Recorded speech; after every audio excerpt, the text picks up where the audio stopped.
The dollar today, the dollar index is at a 4-year low. Against the Swiss franc, the US dollar is at an all-time record low today.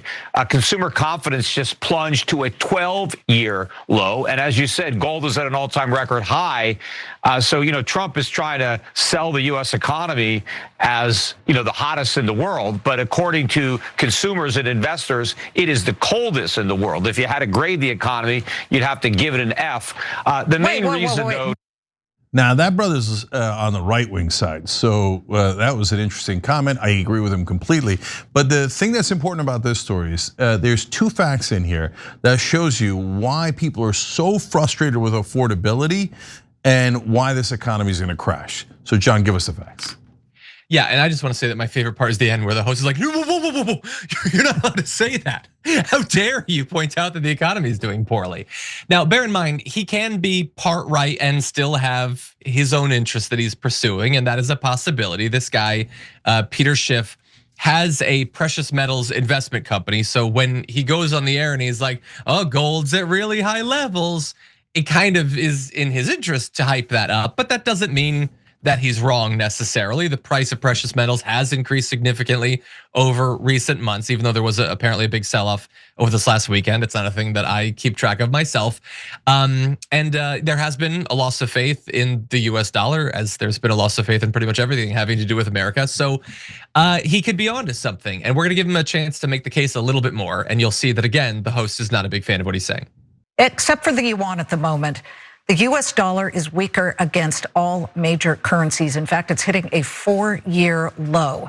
Sometimes people say, well, you don't want too strong a dollar because that means multinational companies here in the United States, their products become more expensive. So where's the sort of middle ground here? The dollar is weaker across the board. And this is a vote of no confidence in the US economy, in the US government's ability to manage its finances. The nail in the coffin was the big, beautiful bill, because before Trump was elected, there was actually some hope that the US might actually, get a handle on spending and cut government spending. You had Elon Musk coming in with Doge, but unfortunately they ran him out of town because there's no stomach, even in the Republican Party, for cutting government spending. So the deficits are running out of control, even more now than they were before. And now you have Trump antagonizing the world with tariffs that aren't really on the world. The tariffs are on Americans. Yeah, and so that was pretty rough, but also accurate. And he goes on to say, we don't have time to play the clip, but he goes on to say that basically the way that he's antagonizing the world and with the tariffs is causing other countries to move away from the dollar, and all of this is negative across so many different areas, Jake. And yeah, you don't really see perspectives like this on Fox Business. First of all, they don't bring leftists on, but especially having a right winger on and saying these sorts of things is certainly rare. Yeah, he's definitely correct. It doesn't matter what part of the political spectrum he's from. Everybody can have their own financial incentives. It doesn't matter. There's stone cold reality. So let me share two facts with you that are devastating. Number one, the Gini coefficient is at a 60-year high. And I know what you're thinking. I can't believe it. No, I'm kidding. Most people don't know what the Gini coefficient is, but let me explain what it is. So it measures basically wealth inequality, because what the real underlying measure that it's taking is wealth concentration. So wealth is concentrated more than it has ever been in the last 60 years, as long as they've been measuring it. The last time that it was this high was right before the 2000 crash, where the dot-com bubble burst. And so the fact that the Gini coefficient is this high is alarming people. Apparently none of them work on Wall Street though, because today the stock market broke a record. It crossed 50,000. It's insanity. A mania like this, this is a bigger mania than I saw in 2008 and I saw in 2000. So the Wall Street has lost its frickin' mind. No matter what happens, they're like, buy. But wait a minute, guys, what are you buying into if nobody can afford anything? Which leads to the second devastating fact. I wanna show you graphic 1 here. This is personal outlays by income group. What this is called a K-shaped economy. What you're seeing go down on the chart is the bottom 80% of Americans by income. That's their total consumer spending and non-mortgage payments. And what you're seeing that's going up is the top 20%. So what does that mean? That means the top 20% is actually doing pretty well.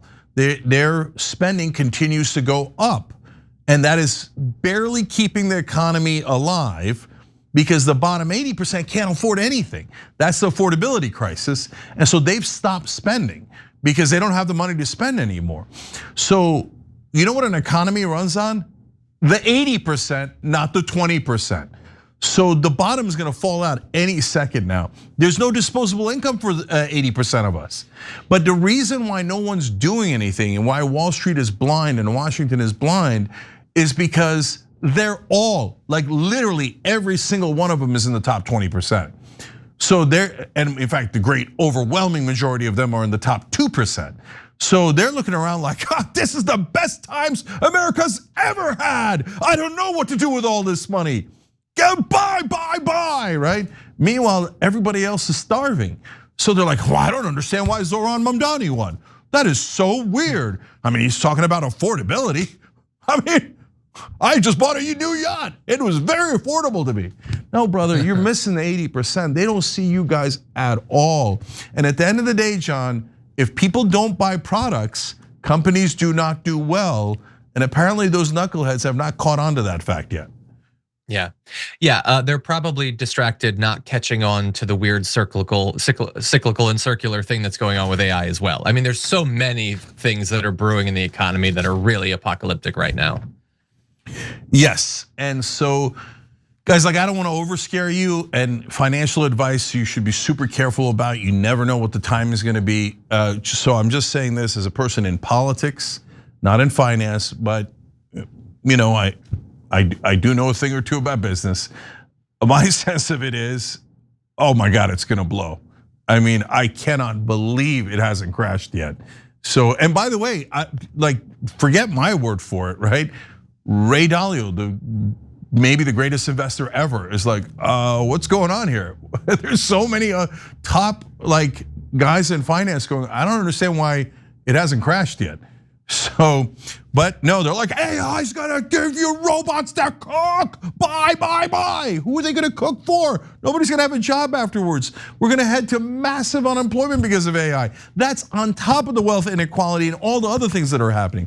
Last thing, corporations, and they have to do this by law. They have a fiduciary responsibility because of the insane ways that we have written our laws. We created these monsters, these robots, these machines that have taken over.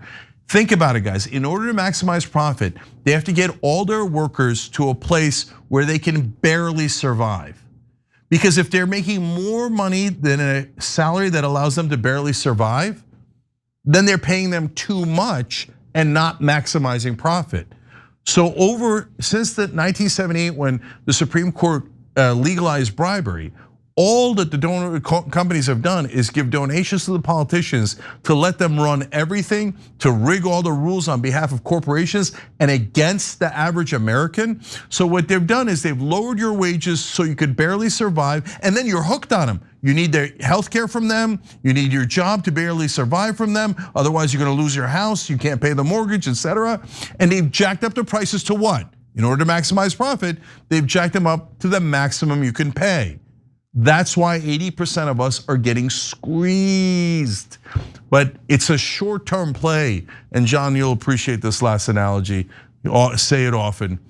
It's the dwarves digging and digging until they release the Balrog.